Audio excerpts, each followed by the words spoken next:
என்றும் நான் செல்ல மாட்டேன். அன்பான என் சகோதரிகளே, my beloved sisters, இன்றைக்கு உங்களோடு கூட பேசுவதற்காக கர்த்தர் வாய்ப்பை கொடுத்திருக்கிறார். today the Lord has paved the way to speak to you all.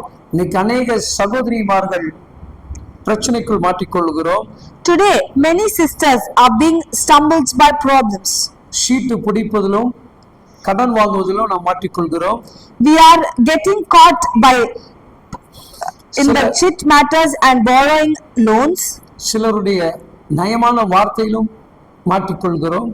We are being cheated by some of the beautiful words which they are saying. இன்னைக்கு நீங்கள் சத்தியத்தை அறிந்திருப்பீர்கள் என்று சொன்னால், when you are aware of the Lord's truth, உங்களை ஏமாற்றக்கூடிய அந்த சத்துடைய கிரிகளிலிருந்து உங்களால் விடுபட முடியும்.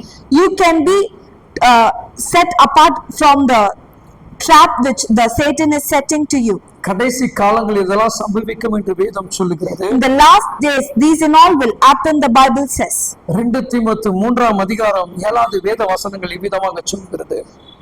2 Timothy chapter 3 verse 7 says, எப்போதும் கற்றாலும் ஒருபோதும் சத்தியத்தை அறிந்து உணராதவர்களாயிருக்கிற பெண் பிள்ளைகளுடைய வீடுகளில் இப்படிப்பட்டவர்கள் நுழைந்து அவர்களை வசப்படுத்திக் கொள்ளுகிறார்கள். always learning but never able to come to a knowledge of the truth. நன்றாக கவனித்து பாருங்கள். Listen carefully. தேவனுடைய சத்தியத்தை அறிந்தவர்கள் நீங்கள்.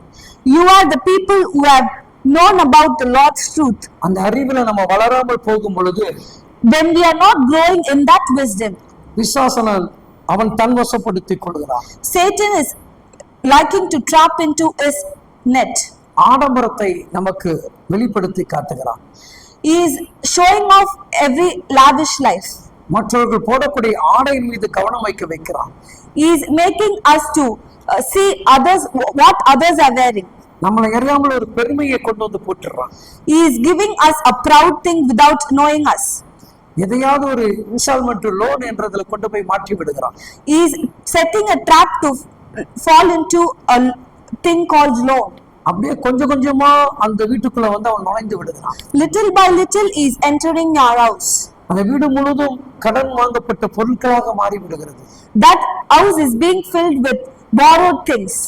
அதனால் அவன் பிரச்சனையை மையமாக நம்ம வீட்டுக்குள்ள வச்சிட்டு போயிடுறான். Because of that he is keeping a main thing as a problem. இன்னைக்கு நீங்கள் சத்தியத்தை நன்கு அறிந்திருப்பீர்கள் என்று சொன்னால், today if you are listening to God's word and you are knowing God's word, தேவனிடத்தில் ஞானமாக ஜெபித்து நலமானதை உங்களால் பெற்றுக்கொள்ள முடியும்.